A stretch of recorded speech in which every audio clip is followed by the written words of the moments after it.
Nabigyan ng tulong pinansyal mula sa Presidential Assistance to Farmers and Fisherfolk and Families Program ang nasa humigit kumulang 10,000 mga mangingisda at magsasaka mula sa lalawigan ng Batangas na ginanap sa FPJ Arena sa bayan ng San Jose, Batangas noong Huwebes, Hulyo 11.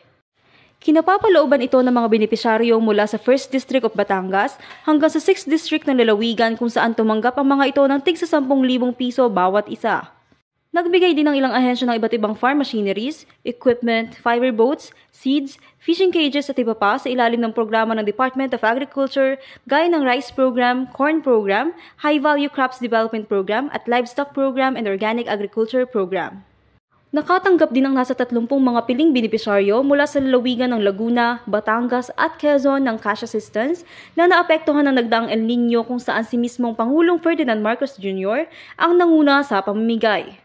Vel Marasigan, nag-uulat para sa DZDG 96.7 Dastan Radio at your service.